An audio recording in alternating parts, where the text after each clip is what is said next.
आइए बात करेंगे अब छत्तीसगढ़ की। छत्तीसगढ़ के बहुचर्चित राम अवतार जग्गी हत्याकांड में हाईकोर्ट ने पूर्व सीएम अजीत जोगी के बेटे अमित जोगी को दोषी करार दिया है। बहुत बड़ा मामला ये। चीफ जस्टिस रमेश सिन्हा की डिवीजन बेंच ने उन्हें 3 सप्ताह के भीतर सरेंडर करने का आदेश दे दिया है। वहीं फैसले पर अमित जोगी ने कहा, हाईकोर्ट ने बिना पूरी सुनवाई का मौका दिया उन्हें दोषी ठहरा दिया, जो उनके लिए अप्रत्याशित है। उन्होंने कहा उनके साथ अन्याय हुआ है। सुनवाई के दौरान सतीश जग्गी ने कोर्ट को बताया कि उनके पिता की हत्या एक राजनीतिक साजिश के तहत कराई गई थी। सीबीआई ने 11,000 पन्नों की चार्जशीट पेश की थी, जिसमें हत्या से जुड़े पर्याप्त साक्ष्य शामिल हैं। इन तथ्यों के आधार पर हाईकोर्ट ने सीबीआई की अपील स्वीकार करते हुए अमित जोगी को सरेंडर करने का आदेश दे दिया है। आपको ये बता दें, ट्रायल कोर्ट ने पहले उन्हें बरी कर दिया था, लेकिन बाद में मामला दोबारा खोला गया।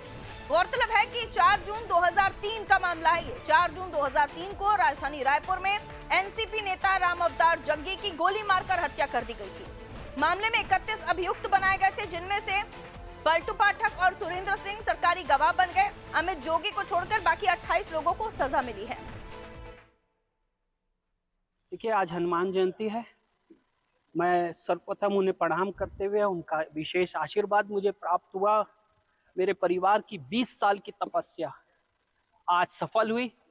जो मेरा विश्वास था न्यायालय के ऊपर, जो मेरे यकीन था कि आज सत्य की जीत हुई है, आज मेरे पापा को न्याय मिला है, जिसके लिए मैं अनेकों और लाखों लोगों का आभार व्यक्त करता हूं। जिस पूरी जर्नी में जिन्होंने मेरा साथ दिया, न्याय का साथ दिया, सत्य का साथ दिया, और आखिरकार मुख्य आरोपी अमित जोगी जेल में जाएंगे, जिसको लेके जग्गी परिवार खुश तो नहीं हो सकता, क्योंकि पिता खोया है मैंने, पर एक न्याय की जीत हुई है, जिसके लिए मैं माननीय न्यायालय का, सीबीआई का, सबका मैं आभार व्यक्त करता हूं। आज माननीय उच्च न्यायालय ने मेरे विरुद्ध सीबीआई की अपील को मात्र 40 मिनट में स्वीकार कर लिया। जिस व्यक्ति को ट्रायल कोर्ट ने पूर्णतः दोषमुक्त कर दिया था, उसे आज बिना एक शब्द सुने दोषी करार दिया है। यह अप्रत्याशित है। अदालत ने मुझे 3 हफ्ते के अंदर सरेंडर करने का समय दिया है। मुझको लगता है कि मेरे साथ गंभीर अन्याय हुआ है। मैं न्याय व्यवस्था पर पूरा विश्वास रखता हूं। मुझे पूरा भरोसा है कि सर्वोच्च न्यायालय, सुप्रीम कोर्ट से मुझे न्याय अवश्य मिलेगा। मैं पूर्ण शांति, आस्था और धैर्य के साथ आगे बढ़ रहा हूं। सत्य की जीत अवश्य होगी। पूर्व मुख्यमंत्री अजीत जोगी के बेटे अमित जोगी को सजा का ऐलान हो गया है। ये पहला मामला नहीं है जब वो इस तरह की परेशानियों में फंसे हो। चीटिंग, धोखाधड़ी, फर्जी दस्तावेज देना, चुनावी हलफनामे में गलत जानकारी, इस तरह के विवाद भी रहे जब वो चर्चा में रहे ऐसे मामलों में। और अब जग्गी मर्डर केस। 2003 में एनसीपी नेता राम अवतार जग्गी की हत्या का मामला। 2007 में उन्हें ट्रायल कोर्ट से बरी कर दिया गया था। बाकी 28 आरोपियों को सजा हुई थी और 2 ऐसे लोग थे जो गवाह बन गए थे। लेकिन अब उन पर भी तलवार लटक रही है। उन्हें सरेंडर करने के निर्देश कोर्ट की तरफ से दे दिए गए हैं। आइए, हमारी सहयोगी हमारे साथ जुड़ रही है, शिवानी हमारे साथ जुड़ रही हैं। शिवानी, इस पूरे मामले में देखें तो अब अजीत जोगी के बेटे अमित जोगी की मुश्किलें कम होने का नाम नहीं ले रही हैं, और ये बताया जा रहा है उनकी तरफ से वो जरूर वीडियो में कह रहे हैं कि वो पूरा सपोर्ट करेंगे, लेकिन क्या उन्होंने अब क्लियर कर दिया है कि वो सरेंडर करने वाले हैं? जो न्यायालय है उन पर भरोसा है, उन्हें कार्रवाई पर भरोसा है? जी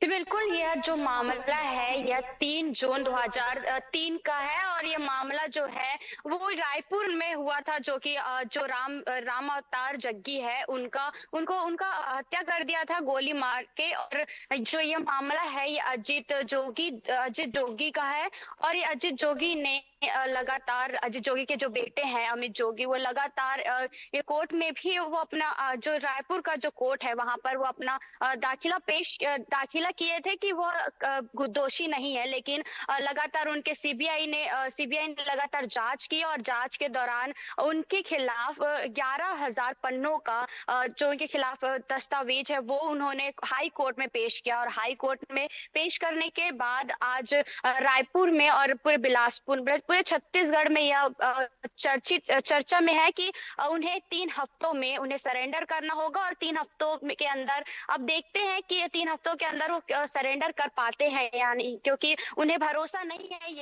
ये उन्होंने सोशल मीडिया में एक वीडियो वायरल के दौरान उन्होंने कहा कि 40 मिनट में उनको दोषी ठहरा दिया गया और वो इस पर खुश नहीं है। तो इसे देखते हैं कि आगे वो सरेंडर करते हैं या नहीं। जी बिल्कुल, जिस तरह से आप बता रही हैं तो हो सकता है वो आगे सर्वोच्च न्यायालय का भी दरवाजा खटखटाएं, सुप्रीम कोर्ट भी आगे जाएं, या फिर आगे भी अपनी दलीलों को रखने के लिए कोई याचिका दायर करें। ये आने वाले समय के साथ पता चलेगा। फिलहाल तो उनको निर्देश दिए गए हैं कि वो सरेंडर करें। अब देखना होगा 3 हफ्ते के अंदर वो सरेंडर करते हैं या नहीं, या फिर कोर्ट की तरफ से उनकी अरेस्टिंग का नोटिस निकलता है। बहुत शुक्रिया जानकारी के लिए शिवानी।